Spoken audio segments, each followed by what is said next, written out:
വാസ്തുശാസ്ത്രം എന്നുള്ളതിൻ്റെ പേരിൽ ഒരുപാട് തട്ടിപ്പുകൾ നടക്കുന്നുണ്ട് നമ്മുടെ നാട്ടിൽ. ഇതിപ്പോൾ തുടങ്ങിയതൊന്നുമല്ല. ഇത് അനേകം വർഷങ്ങളായി ഈ തട്ടിപ്പ് നടന്നുകൊണ്ടിരിക്കുന്നു. ഈ തട്ടിപ്പ് എന്ന് പറയുമ്പോൾ ഇതിന് യഥാർത്ഥത്തിൽ ഇതിൻ്റെ ഒരു അവസ്ഥ എന്തെന്ന് പറഞ്ഞു കഴിഞ്ഞാൽ, ഇതിനെക്കുറിച്ച് യഥാർത്ഥത്തിൽ പഠിക്കാതെയും മനസ്സിലാക്കാതെയും നിരീക്ഷിക്കാതെയുമാണ് ഈ കാര്യങ്ങൾ നിരന്തരമായിട്ട് ചെയ്തുകൊണ്ടിരിക്കുന്നത്. ഇങ്ങനെയുള്ള ആളുകളെ നിരന്തരമായിട്ട് ആളുകൾ ഉപയോഗിക്കുകയും ചെയ്യുകയാണ്. സാധാരണ ആളുകളെ സംബന്ധിച്ചിടത്തോളം ഒരു വീട് വെക്കുന്ന സമയത്ത് അതിനെക്കുറിച്ചുള്ള അറിവുകൾ ഇത്തരത്തിലുള്ള മേഖലയിൽ ഉണ്ടായിരിക്കില്ല. അപ്പോൾ അവർ എന്താ ചെയ്യുന്നത് വെച്ച് കഴിഞ്ഞാൽ, അവർ തൊട്ടടുത്തുള്ള അവർക്ക് അറിയുന്ന ഒരാളെ വിളിച്ചിട്ട് ഇതിൻ്റെ ഡയറക്ഷൻ ചെയ്യുകയാണ്. അദ്ദേഹത്തിൽ പൂർണ്ണമായിട്ട് വിശ്വസിച്ചുകൊണ്ടാണ് ഈ കാര്യങ്ങൾ പിന്നെ നടക്കുന്നത്. യഥാർത്ഥത്തിൽ ആ വ്യക്തിയും ആ ആളും യഥാർത്ഥത്തിൽ ഇതിനെക്കുറിച്ച് കൂടുതൽ പഠിച്ച് മനസ്സിലാക്കിയിട്ടുണ്ടോ നിരീക്ഷിച്ചിട്ടുണ്ടോ എന്നുള്ളത് നമുക്ക് വ്യക്തമല്ല. കാരണം അതിൻ്റെ ദുരന്ത ഫലമാണ് ഇന്ന് ഓരോ വീടുകളും ആളുകളും ഇന്ന് അനുഭവിക്കുന്നത്. കാരണം അവരുടെ പൂർവികർ പറഞ്ഞത് കേട്ട് അവർ ചെയ്തത് ചില കാര്യങ്ങൾ വെച്ചിട്ട് മാത്രം മുന്നോട്ട് പോകുന്ന ഒരുപാട് ആളുകളുണ്ട്. എന്നിട്ട് അത് വാസ്തു ശാസ്ത്രം എന്നൊക്കെ പറഞ്ഞ് നടക്കുകയാണ്. ഇത് യഥാർത്ഥത്തിൽ ഈ സമാജത്തിൽ ഈ സമൂഹത്തിൽ ഇതൊരു വിശ്വാസത്തിലെടുക്കുന്ന ഒരു വിഷയം കൂടി ആയതുകൊണ്ട് ആളുകൾ ഇതിലേക്ക് വലിയ ഒരു വിശ്വാസം അർപ്പിക്കുകയാണ്. യഥാർത്ഥത്തിൽ ഈ വാസ്തുശാസ്ത്രം ഒരു വിശ്വാസത്തിൻ്റെ പ്രശ്നമല്ല. നമ്മൾ ദൈവികമായിട്ട് ചിന്തിക്കുമ്പോഴോ അതുപോലെയുള്ള കുലദേവതയെക്കുറിച്ച് പറയുന്നത് പോലെ അത്തരത്തിലുള്ള വിഷയമല്ല യഥാർത്ഥത്തിൽ. ഇതൊരു കോമൺ സെൻസാണ്. ഇതൊരു പൊതുവായിട്ടുള്ള പ്രകൃതിയായി ബന്ധപ്പെട്ടുള്ള മിനിമം ഒരു നിർമ്മാണവുമായി ബന്ധപ്പെട്ടുള്ള ചില കാര്യങ്ങൾ മാത്രമാണ്.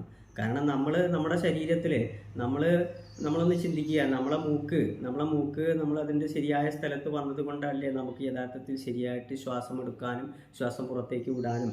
അതുപോലെ തന്നെ നമ്മളെ കണ്ണുകൾ, അതേപോലെ നമ്മളെ വായ, അതുപോലെ നമ്മളെ കൈകൾ, അതുപോലെ നമ്മളെ മറ്റു അവയവങ്ങൾ, നമ്മളെ ഒരുപാട് നമ്മുടെ ശരീരത്തിലുള്ള നവദ്വാരങ്ങൾ ഒക്കെ അതാത് കൃത്യമായിട്ടുള്ള ആ സ്ഥലത്ത് ആയതുകൊണ്ട് ഇതിനൊക്കെ ചില ഭംഗങ്ങൾ വന്നു കഴിഞ്ഞാൽ, അല്ലെങ്കിൽ ഇതിൻ്റെയൊക്കെ ഭാഗങ്ങൾ അടഞ്ഞു കഴിഞ്ഞാൽ എന്തായിരിക്കും മനുഷ്യൻ്റെ അവസ്ഥ എന്നുള്ളത് പോലെ തന്നെ ഒരു മിനിമം കോമൺ സെൻസിൽ ചിന്തിച്ചു കഴിഞ്ഞാൽ നമ്മളെ വീടിൻ്റെ ആ ശരിയായ അവസ്ഥ നമുക്ക് മനസ്സിലാവും. ആ വീടിന് ആ ഒരു വായുവിനെ സ്വീകരിക്കാനോ അല്ലെങ്കിൽ പ്രകാശത്തിനെ സ്വീകരിക്കുവാനോ അല്ലെങ്കിൽ അത്തരത്തിലുള്ള ചെറിയ കാര്യങ്ങൾ അതിലെന്തെങ്കിലും തടസ്സങ്ങൾ ഉണ്ടോ എന്നാണ് നമുക്ക് യഥാർത്ഥത്തിൽ ശ്രദ്ധിക്കേണ്ടതുള്ളൂ.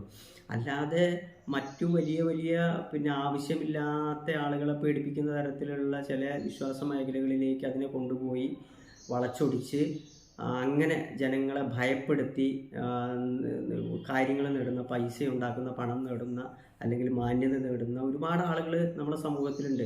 അത്തരം കാര്യങ്ങളെ തീർച്ചയായിട്ടും നമുക്ക് വെല്ലുവിളിച്ചുകൊണ്ട് അവരെ തീർച്ചയായിട്ടും ഇതിൽ നിന്ന് ഇതിലേക്ക് കൂടുതൽ ശരിയായ അറിവ് നേടുക എന്നുള്ളതാണ്. ശരിയായ അറിവ് നേടുക, അത് പ്രചരിപ്പിക്കുക. അല്ലാതെ ഇത്തരത്തിലെ കള്ളന്മാരെ പിടിക്കാൻ നടന്നു കഴിഞ്ഞാൽ ആ കള്ളന്മാരെ എവിടെ കിടക്കുന്ന അവരെ പിടിക്കാൻ നമുക്ക് സാധിക്കില്ല.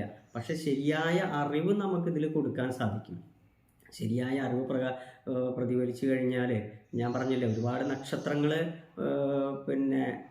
ഏതുവരെയുള്ളൂ അതിൻ്റെ വെളിച്ചം, സൂര്യൻ ഉദിക്കുന്ന വരെയുള്ളൂ. സൂര്യൻ ഉദിച്ചു കഴിഞ്ഞാൽ അതെല്ലാം അപ്രസക്തമാകുമെന്ന് പറഞ്ഞതുപോലെ നമ്മൾ ശരിയായ അറിവ് നമുക്ക് ജനങ്ങൾക്ക് ഇത് സിമ്പിളായിട്ട്, വളരെ വ്യക്തമായിട്ട് സിമ്പിളായിട്ട് നമ്മളിത് പറഞ്ഞ് മനസ്സിലാക്കി കൊടുക്കുക എന്ന് മാത്രമാണ്.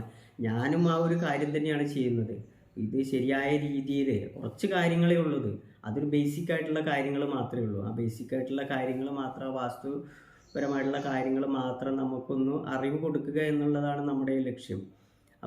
പക്ഷേ നമ്മുടെ ആളുകളെ സംബന്ധിച്ചിടത്തോളം നമ്മളെ ആളുകൾ ഏറ്റവും പെട്ടെന്ന് പണക്കാരാവണം, അല്ലെങ്കിൽ പെട്ടെന്ന് മഹത്വം നേടണം, അല്ലെങ്കിൽ പെട്ടെന്ന് വിജയത്തിലെത്തണം, അത്തരത്തിലുള്ള കുറുക്കു വഴികളെക്കുറിച്ച് ചിന്തിക്കുന്ന ആളുകൾ നമ്മുടെ നാട്ടിലുള്ളത് കൊണ്ടാണ് ഇത്തരം കാര്യങ്ങളൊക്കെ വിജയിക്കുന്നത്.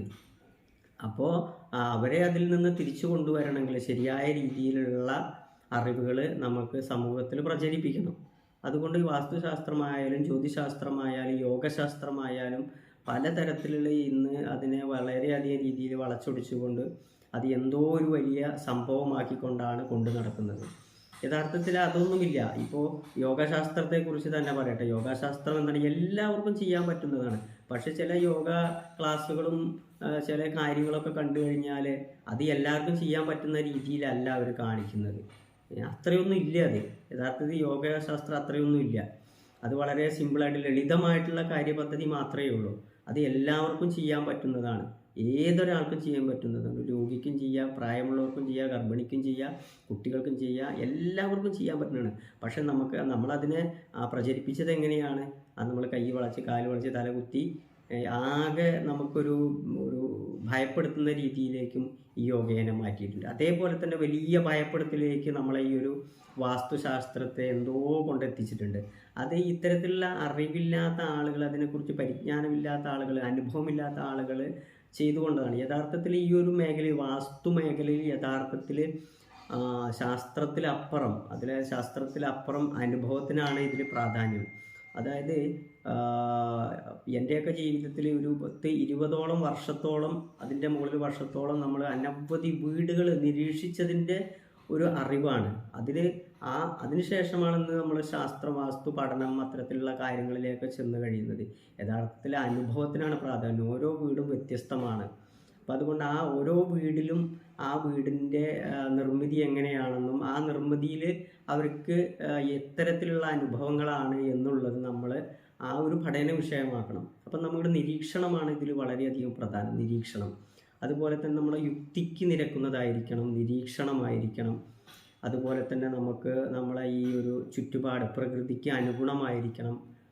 മനുഷ്യന് അതിൽ കടന്നുറങ്ങുമ്പോൾ മനുഷ്യന് ശ്വാസം മുട്ടലുണ്ടാവാൻ പാടില്ല, അതിലൊരു ബുദ്ധിമുട്ടുണ്ടാവാൻ പാടില്ല, രാവിലെ എഴുന്നേൽക്കാൻ ബുദ്ധിമുട്ടുണ്ടാവാൻ പാടില്ല. അത്തരത്തിലുള്ള കുറേ കാര്യങ്ങളൊക്കെ ഉണ്ട്. കാര്യം നമ്മളൊരു വീട്ടിൽ കുറേ നേരം ഇരിക്കുമ്പോൾ നമുക്ക് ആ വീട്ടിൽ നിന്ന് പുറത്ത് ചാടാനുള്ളൊരു വ്യഗ്രത ഉണ്ടാവരുത്. കാര്യം അതിൻ്റെ പുറത്തുനിന്ന് ചാടാനുള്ള വ്യഗ്രത ഉണ്ടാകുന്നത് എപ്പോഴാണ്? അതിൻ്റെ ഉള്ളിലുള്ള അന്തരീക്ഷം, അതിലുള്ള വായു സഞ്ചാരത്തിൻ്റെ പ്രത്യേകത കൊണ്ടാണ്. അപ്പോൾ ആ രീതിയിൽ അതിനെ നിർമ്മിക്കാത്തത് കൊണ്ടാണ്. അപ്പോൾ അത്തരം കുറച്ച് കാര്യങ്ങൾ മാത്രമേ അതിലുള്ളൂ. അതുപോലെ തന്നെ മൂലകളെ സംബന്ധിച്ചിടത്തോളം, മധ്യഭാഗത്തെ സംബന്ധിച്ചിടത്തോളം ഇത്തരം കുറച്ച് പ്രധാനപ്പെട്ട ചില അറിവുകൾ പങ്കുവയ്ക്കുക എന്ന് മാത്രമാണ് നമ്മൾ ഈ യൂട്യൂബ് ചാനലിലൂടെ വാസ്തുവിനെ കുറിച്ച് പറയുന്നത്. ഇതുപോലെ തന്നെ നമ്മളെ കുലദേവതയെക്കുറിച്ച് വളരെ ചുരുക്കം കുറച്ച് കാര്യങ്ങൾ മാത്രമേ പറഞ്ഞുള്ളൂ. കാര്യം അത് അടിസ്ഥാനപരമായിട്ടുള്ള കാര്യങ്ങൾ അത് മതി. കാരണം അതിലപ്പുറം നമ്മൾ അന്ധവിശ്വാസത്തിലേക്കും അനാചാരത്തിലേക്കും ജനങ്ങളെ കൊണ്ടെത്തിക്കുന്ന തരത്തിലുള്ള നമുക്ക് ഒരു പണം നേടാൻ വേണ്ടിയിട്ടോ അല്ലെങ്കിൽ മഹത്വം നേടാൻ വേണ്ടിയിട്ടുള്ള കാര്യങ്ങളൊന്നും നമ്മൾ ചെയ്തു വെച്ച് കഴിഞ്ഞാൽ അത് ഭാവി സമൂഹത്തിന് ഏറ്റവും അധികം ദോഷമാണ് എന്ന് മാത്രമാണ് ആ കാര്യത്തിൽ പറയാനുള്ളത്. അപ്പോൾ അതുകൊണ്ട് നമ്മൾ ഇതിൽ പോയി ചാടരുത് എന്നുള്ളതാണ് എനിക്ക് പറയാനുള്ളത്. ഈ കള്ളത്തരങ്ങളിലും നമുക്ക് യുക്തിക്ക് നിരക്കാത്ത തരത്തിലുള്ള കാര്യങ്ങളിലേക്കൊന്നും നമ്മൾ പോയി ചാടരുത്.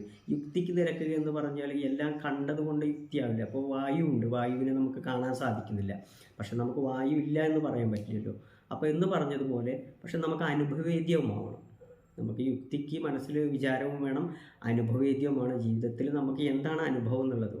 യഥാർത്ഥത്തിൽ ഇതിനുള്ള ദോഷങ്ങൾ എന്ത് എന്നാണ് നമുക്ക് ചോദ്യം. എന്താണ് ദോഷങ്ങൾ? യഥാർത്ഥത്തിൽ ദോഷങ്ങൾ എന്ന് പറയുന്നത്, അതുപോലെ നെഗറ്റീവ് എനർജി. എന്താണ് ഈ നെഗറ്റീവ് എനർജി?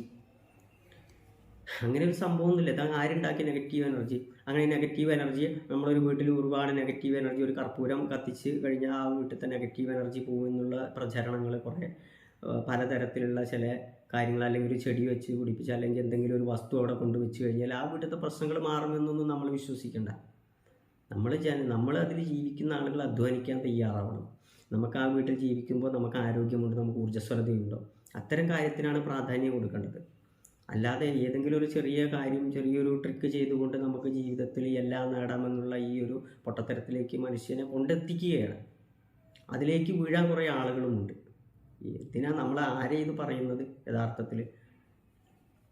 അപ്പോൾ യഥാർത്ഥത്തിൽ പിന്നെ ഇവിടെ പോസിറ്റീവ് നെഗറ്റീവ് ഇതൊക്കെയാണ് പറയുക. Positive energy, negative energy. എന്താണ് ഈ നെഗറ്റീവ് എനർജി? നമ്മുടെ വീട് വൃത്തിയും പരിശുദ്ധമായിരിക്കണം, വെള്ളം തളം കെട്ടി കിടക്കരുത്, അതുപോലെ മാറാല പിടിച്ച് കിടക്കരുത്.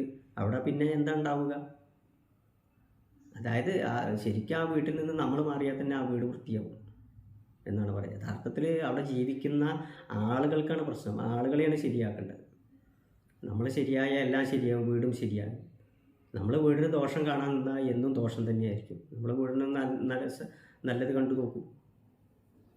അപ്പോൾ തീർച്ചയായിട്ടും നമ്മൾ ഇത്തരം കാര്യത്തിന് ശ്രദ്ധിക്കേണ്ടത് നമ്മൾ ഇതിലൊന്നും പോയി ചാടാതിരിക്കുക എന്നുള്ളതാണ്. അതുപോലെ ശരിയായത് എന്താണെന്നുള്ളത് നമ്മൾ യുക്തി വിചാരം ചെയ്യാനുള്ളൊരു മിനിമം കോമൺ സെൻസ് ഇത് കാണുന്നവർക്കും കേൾക്കുന്നവർക്കും ഉണ്ടാവണം. പലതരത്തിലുള്ള വീഡിയോകളും പലതരത്തിലുള്ള കാര്യങ്ങളൊക്കെ ആളുകളെ പടച്ചു വിടുന്നുണ്ട്. അത് എന്ത് കണ്ടിട്ടാണ് ഇതൊക്കെ പടച്ചു വിടുന്നതെന്നൊരു ഇതിനൊന്നും ഒരു യുക്തിക്ക് നിരക്കാത്ത പല കാര്യങ്ങൾ പോലും പടച്ചു വിടുന്നുണ്ട്. അതായത് ഇത് അവരോട് തിരിച്ചു ചോദിക്കേണ്ട കാര്യം, നിങ്ങൾ ഈ പറയുന്നതിന് കാരണം എന്താണ്? ഒരു വാസ്തുവിദഗ്ധനോട് ചോദിക്കുക, എന്തുകൊണ്ട് ഇത് ഇങ്ങനെ സംഭവിച്ചു, എന്തുകൊണ്ട് കന്നിമൂലയിൽ ഒരു കാര്യം ചെയ്തത് കൊണ്ട് എന്തുകൊണ്ടത് സംഭവിച്ചു, വൈ, എന്തുകൊണ്ട് എന്നുള്ളതിനുള്ള ഉത്തരം അവർ പറഞ്ഞതിന് കാരണം പറഞ്ഞു തരാൻ അവർക്ക് സാധിക്കണം. കാരണം ഇവരൊന്നും കാരണം പറയുന്നില്ല. കന്നിമൂലയിൽ വെള്ളം കെട്ടിക്കിടന്നാൽ അത് അവിടെ ദോഷമാണ്, എന്തുകൊണ്ട്? അതുകൊണ്ട് അതുപോലെ അഗ്നിമൂലയിൽ എന്തുകൊണ്ട് അവിടെ അലക്കുന്ന കല്ല് വെച്ച് കഴിഞ്ഞാൽ എന്തുകൊണ്ട് എന്ന് ചോദിക്കണം. അതുപോലെ തന്നെ നമ്മൾ ഓരോ ഭാഗത്തിനും എന്തുകൊണ്ട് എങ്ങനെ, ഇത്തരം ചോദ്യങ്ങൾ നമ്മൾ ചോദിച്ചിട്ട് അതിനുള്ള ഉത്തരം മറുപടി അവർ പറയണം. ആ മറുപടി പറയുമ്പോഴാണ് ആ മറുപടിയും അതിനെ യുക്തിക്ക് നിരക്കുന്നതും യഥാർത്ഥത്തിൽ അതിൻ്റെ യഥാർത്ഥ സത്യമാണെങ്കിൽ നമുക്ക് തീർച്ചയായിട്ടും അത്തരം വാസ്തുവിദഗ്ധന്മാരുമായിട്ട് മുന്നോട്ട് പോകാവുന്നതാണ്. ശാസ്ത്രങ്ങളിൽ ഇത്തരം വലിയ കാര്യങ്ങളൊന്നും പറഞ്ഞില്ല. ശാസ്ത്രം പറഞ്ഞു എന്നൊക്കെ പറയുന്നുണ്ട് പലരും. എന്താണ് ശാസ്ത്രം? ഇതൊക്കെ നമ്മൾ ഉണ്ടാക്കിയതല്ലേ. ഓരോ ആളുകളും ഉണ്ടാക്കിവിടുന്ന പുസ്തകങ്ങളിൽ പലതും എഴുതിയിട്ടുണ്ട്. അതിനനുസരിച്ചൊക്കെ അതൊക്കെ നമ്മൾ ജനങ്ങളോട് പറയാമെന്ന് കഴിഞ്ഞാൽ എങ്ങനെ ശരിയാവും? യഥാർത്ഥത്തിൽ വാസ്തുശാസ്ത്രം എന്ന് പറഞ്ഞാൽ അതൊരു ബേസിക്കായിട്ടുള്ള, ഇത് നമ്മുടെ ഒരു നിർമ്മാണപരമായിട്ടുള്ള സാധാരണ ഒരു സംവിധാനമാണ്. അത് വളരെ കുറച്ച് കാര്യങ്ങളേ ഉള്ളൂ. അത്തരം കാര്യങ്ങൾ നമുക്ക് നമ്മുടെ വീഡിയോയിൽ നമുക്ക് വരും. എല്ലാവരും ആ സമയത്ത് നമുക്കത് പങ്കുവയ്ക്കാം. അതിൽ എന്തെങ്കിലും അപാകതകളോ പാളിച്ചകളോ ഉണ്ടെങ്കിൽ തീർച്ചയായിട്ടും നിങ്ങൾക്ക് ചോദ്യം ചെയ്യാം. അതിലുള്ള അറിവുകൾ നമുക്ക് തീർച്ചയായിട്ടും നമുക്ക്